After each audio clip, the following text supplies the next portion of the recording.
하겠습니다. 그 나눔을 하셨습니까? 오케이. 아, 오케이. 오케이. 좋습니다. 오늘은 시작하기 전에 한 가지 먼저 이제 알려드리고, 제가 생각해보면 알려드린 적이 없더라고요. 알려드리고 설교를 시작하려고 합니다. 저희 청년부에는 환대팀이라는 게 있습니다. 환대팀, 환대를 하는 팀이 있습니다. 2명 한번 일어나 볼까요? 2명이 있습니다. 2명. 환대팀이 있습니다. 그러니까 알려주는 거예요 지금. 자, 민지가 일어나지 않고 있는데 민지까지 해서 2명이 일단 환대팀입니다. 이 두 친구가 뭐냐면은 우리가 흔히 알고 있는 새가족반, 새친구반 같은 게 있잖아요. 근데 청년부 안에 오면 안에서만 보통 이제 그 챙김과 이런 것들이 이루어지잖아요. 이 친구들은 시간과 장소를 넘어서서 여러분들을 섬겨 주실 분들입니다. 들어오실 때 주보 받으셨죠? 그것도 일환입니다. 일부. 그래서 우리 친구들 잘할 수 있도록 박수 한번 하며 격려하겠습니다. 자, 환대팀 상시 모집 항상 모집합니다. 자, 좋습니다. 제가 밀양에서 산지 10개월쯤이 돼가는 것 같습니다. 밀양에서 살면서 느낀 게 하나 있어요. 이상하게 행사를 많이 해요. 생각보다 행사를 많이 해요. 제가 아는 것만 2달 사이에 행사가 5개 정도를 했었어요. 여기 이제 밀양교회 앞에서도 2번인가 했었고, 아주 크게도 2번 정도 했었고, 또 저기서 이제 외계인 어쩌고 저쩌고 또 하는 것 같더라고요. 행사가 굉장히 많아요, 이 동네가. 지금 저는 저번 주 토요일에 축제를 참여할 생각은 없었으나 교회에서 이제 여러분과 함께 룰루랄라 함께 등산을 하고 집에 가서 씻고 반팔 반바지를 입고 교회에서 열심히 일을 하다가 이제 한 7시 8시쯤이 되었어요. 그래서 갑자기 아내한테 이제 연락이 오길래 전화를 받았어요. 무슨 일이니? 했는데 아내가 하온이랑 둘이서 이제 축제에 놀러 왔다. 근데 하온이가 춥다. 교회에 있는 담요를 들고 와라. 근데 제가 뭐 입고 있었죠? 그때 좀 추웠던 것 같아. 나는 열이 많은데 그땐 조금 추웠던 것 같은데 눈물을 머금고, 내일은 8시에 끝났지만 눈물을 머금고 거기 갔습니다. 그래서 이제 덮여주고, 그날 또 이제 저녁을 또 못 먹었어가지고 축제 하고 있으니까 여기서 뭐 좀 먹어보자 하면서 이제 한 접시 그 고기 들어있는 한 접시 그거를 이제 딱 입고 앉아서 쪼그리고 앉아서 맛있게 먹었습니다. 먹으면서 제가 열심히 두리번 했어요. 혹시 아는 사람 만날 수 있잖아요. 아는 사람 만나면은 안녕, 헬로 인사는 해줘야 되니까 두리번 했는데 못 마주쳤어요. 근데 저는 못 봤거든요. 다음날 됐는데 중고등부하니까 선생님 어제 거기 계셨죠? 그래서 청년부 오기 전에 어떤 한 청년이 어제 거기 계셨죠? 이런 저는 못 봤는데 생각보다 많은 사람들이 저를 봤더라고요. 왜냐면은 제가 음식을 먹었던 곳이 행사장 입구예요. 입구 앞에서 그 이제 이상한 테이블 땅바닥에 약간 앉을 수 있는 그런 데가 있거든요. 거기 앉아서 이렇게 먹고 있었던 거예요. 그래서 저를 본 사람이 생각보다 많았다. 근데 오늘 말씀에 성문이 등장합니다. 미문 앞, 성문 앞이 딱 등장을 합니다. 근데 성문 앞이 바로 이런 곳이었습니다. 사람들이 많이 다니는 곳. 일단 이 마을에 들어오려면은 무조건 통과를 해야 되는 장소. 거기가 바로 이런 이제 성문이었다라고 이야기합니다. 굉장히 많은 사람이 오가고 있었고 거기서 한 명이 앉아 있었어요. 롯이 앉아 있었습니다. 롯이 거기 앉아 있을 수 있는 이유가 몇 개 있어요. 이 롯이 소돔 사람이다. 소돔에 속한 사람이기 때문에 거기 앉아 있다라는 것은 거기 앉아서 장사를 하고 있다라는 것으로 이해할 수 있습니다. 이 사람이 굉장히 열심히 장사를 하고 있었습니다. 많은 사람들이 오고 가는 중에 장사를 하고 있었어요. 근데 그때 천사가 등장을 합니다. 천사가 왔는데 롯이 뭘 특별함을 느꼈는지 어쩐지는 잘 모르겠으나 예를 표하고 그 사람들한테 이렇게 얘기합니다. 오, 반갑습니다. 저희 집에 묵었다 가시지요.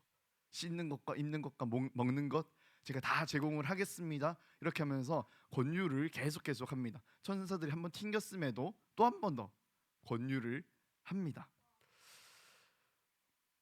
이 당시 이 구약 당시에는 특이한 법 한 가지가 있었습니다. 나그네법이라고 해가지고 나그네를 쫓아내거나 괴롭히면 안 된다.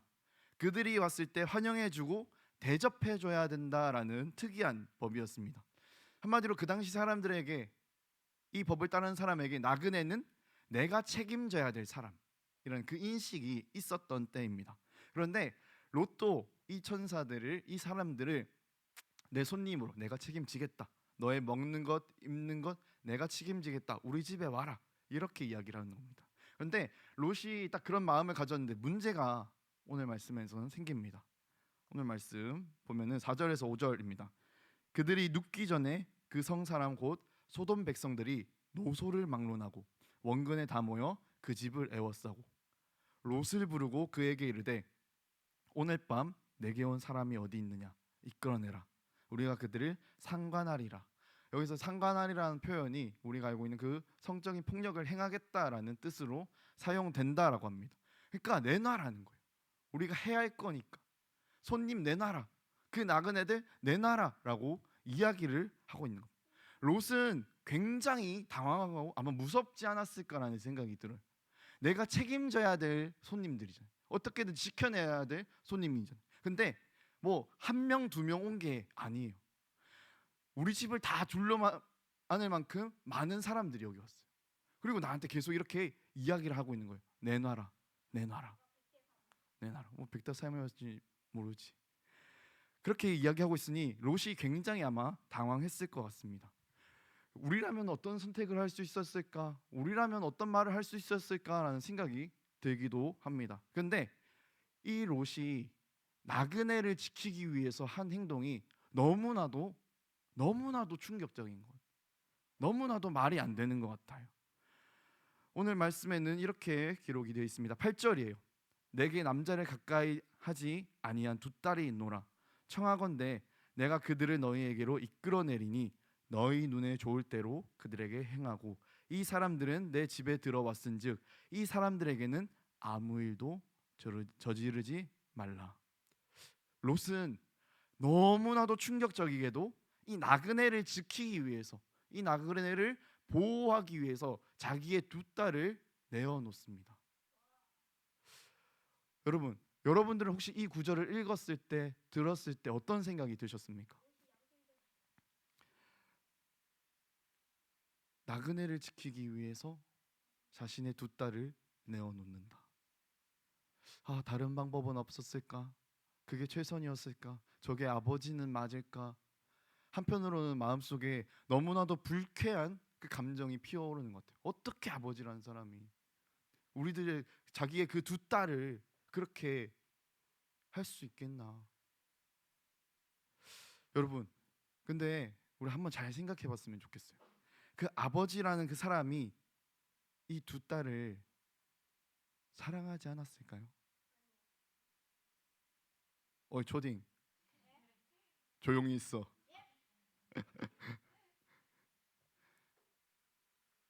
이 롯도 자기 딸들을 사랑했습니다. 너무나도 사랑하는 딸이었을 겁니다. 너무나도 소중한 딸. 우리가 지금도 결혼식을 할 때 특이한 장면이 하나 있어요. 사실 결혼식이라는 게 너무나도 귀하고 소중하고 축복받아야 되고 막 그런 자리잖아요. 그런데 이날 우는 사람들이 있습니다. 신랑의 아버지와 양가 부모님들이 대부분 눈물을 훔칩니다. 저희 어머니는 울지 않았습니다. 어쨌든 많은 각설하고 많은 신부 아버지들이 맨 처음에 딸의 손을 잡고 갈 때, 걸어갈 때, 그리고 그 손을 넘겨줄 때 정말 많은 눈물을 흘린다라고 이야기합니다. 사실 너무나도 기쁜 날, 좋은 날 맞잖아요. 내 딸이 새로운 출발을 하는 날 너무나도 소중한 날이죠.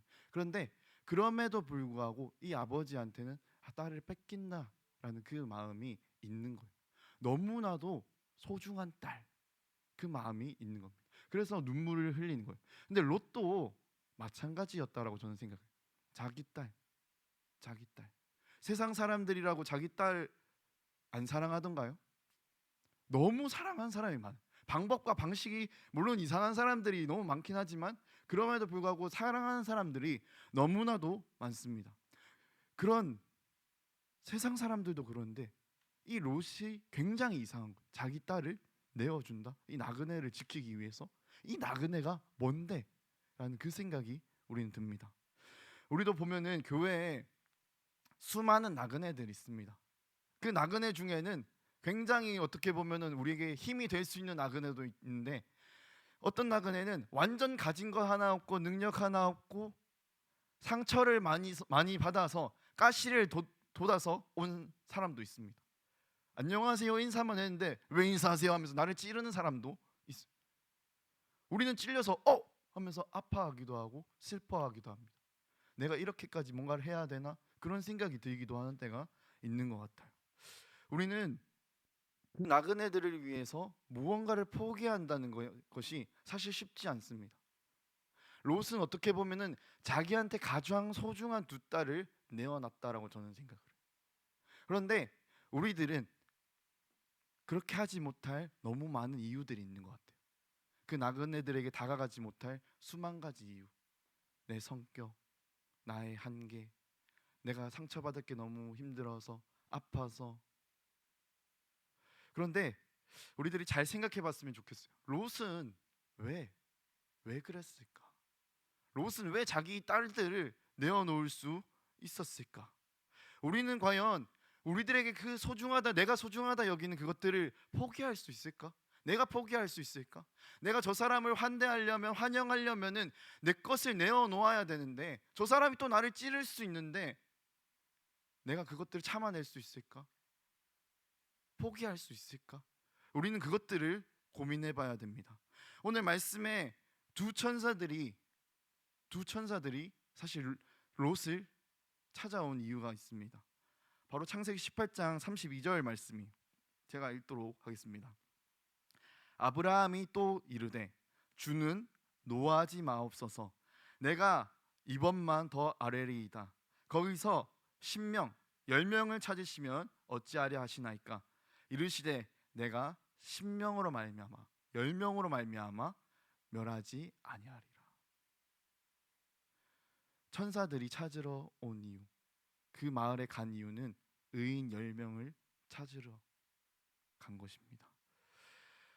천사들은 단 10명의 의인을 찾으러 그곳을 찾아갔습니다. 그런데 그곳에는 의인이 아무도 없어요.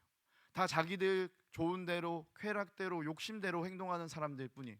그곳에 있는 사람들은 내가 가진 것들이 너무나도 소중해서 남과 함께 할 때 손해가 생긴다, 나에게 피해가 생긴다, 내 마음에 어려움이 생긴다, 그러면은 스톱, 노를 외치는 사람들, 함께하기 위해서 뭔가 자기 것을 희생한다, 포기한다, 참아낸다, 이런 것들이 없는 사람들이라는 겁니다.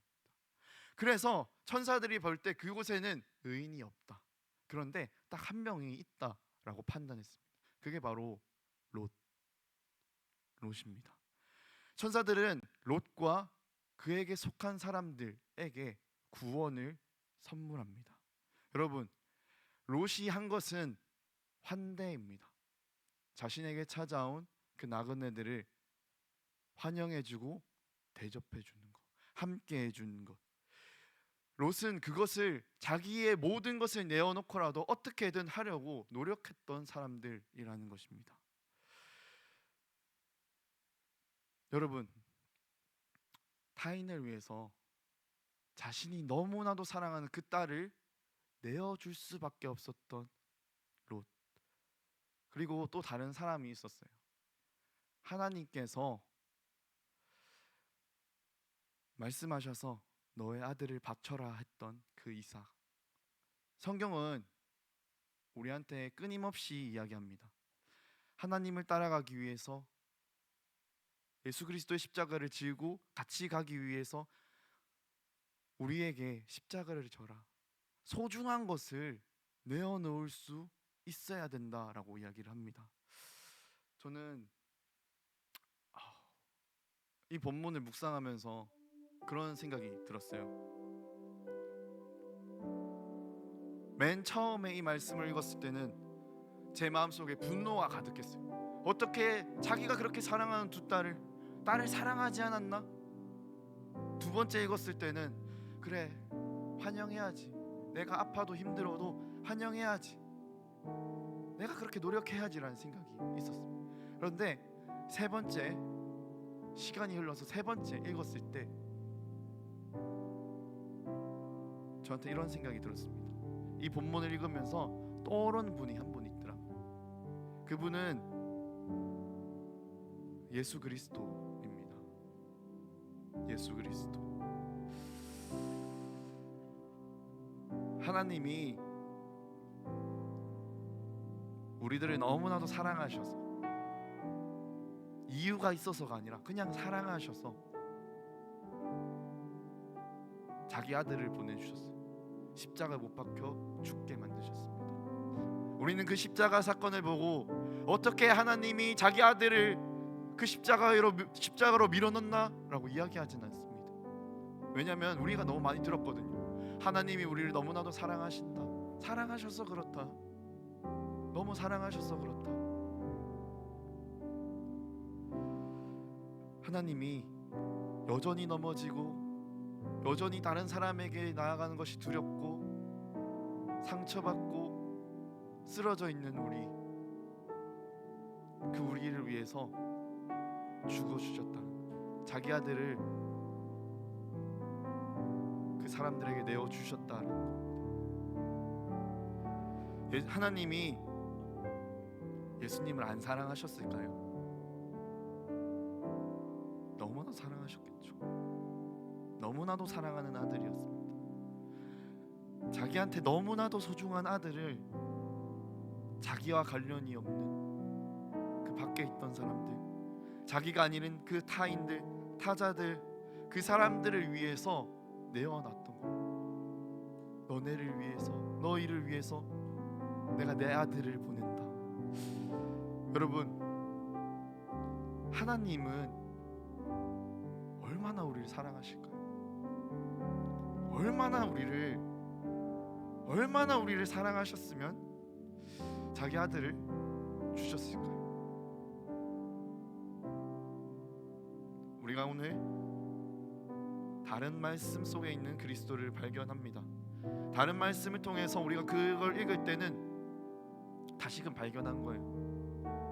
말도 안 된다, 있을 수 없는 일이다, 자기 딸 사랑하지 않는가라는 생각이 동일하게 듭니다. 근데 우리는 그리스도를 놓고 보면 깨달을 수 있는 거예요. 사랑하시기 때문에, 저 사람을 사랑하기 때문에, 나와 관련이 없는 것 같은 저 사람도 사랑하기 때문에, 긍휼히 여기기 때문에 나아가는 겁니다. 그리고 아는 겁니다. 예수 그리스도의 그 십자가가 하나님께서 나를 너무나도 사랑하셔서 아들을 보내주셨으니까, 아들을 죽음으로 보내셨으니까, 그렇게까지 해서 사랑하는 게 우리였으니까, 그 십자가를 따라가야 되고 닮아가야 되는 우리도 마찬가지라는 겁니다. 우리도 여전히 도움이 필요한 사람, 여전히 우리가 긍휼을 가지고 바라봐야 되는 그 사람들에게 나아가야 된다. 내가 아프고 힘들고 때로 지치고 화가 나고 포기하고 싶고 내 시간과 돈을 포기해야 될 때도 있고 내 마음까지 어떻게 보면은 포기해야 되는 순간들이 있을지 모릅니다. 그런데 그 사람을 위해서 우리가 그렇게 할 수 있어야 된다. 그렇게 해 나가야 된다는 거예요. 왜냐하면 예수 그리스도가 먼저 그렇게 보여주셨고 우리로 하여금 그렇게 따라오라고 말씀하셨기 때문에. 그리고 오늘 말씀은 더 놀라운 걸 이야기합니다. 우리들의 환대를 통해서, 우리들이 하는 그 노력들을 통해서, 나의 희생과 헌신을 통해서 저 사람이 구원받습니다. 저 나그네들이 구원받는 거예요. 도움을 받고 하나님을 만나게 됩니다. 그런데 더 놀라운 건 오늘 말씀에서는 이야기하는 거예요. 그렇게 내가 내 희생을 해서, 내가 아파서, 내가 울면서 저 나그네를 환영했을 때, 저 사람에게 다가갔을 때, 함께 하나가 되려고 노력했을 때 구원이 나한테 있다라는 거. 롯이 굴에서 구원을 받았잖아. 모두가 멸망할 때 자기가 그래서 의롭다 칭함을 받은 거죠. 우리도 마찬가지라고 생각해. 그리스도인으로 살아갈 때, 다른 사람과 함께 할 때 너무 마음 아프고 힘들고 손해인 것 같지만 그렇지 않다는 거. 그 사실을 예수님이 우리에게 알려주신 거예요. 너네의 그런 헌신, 희생 내가 보고 있어. 내가 너네를 포기하지 않아. 계속 가봐. 내가 너에게 열매를 보여줄게.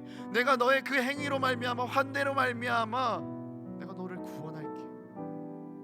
우리가 그것들을 기억하며 이 신앙생활을, 우리 공동체의 하나됨을 추구하며 나가길 간절히 바라고 소망합니다.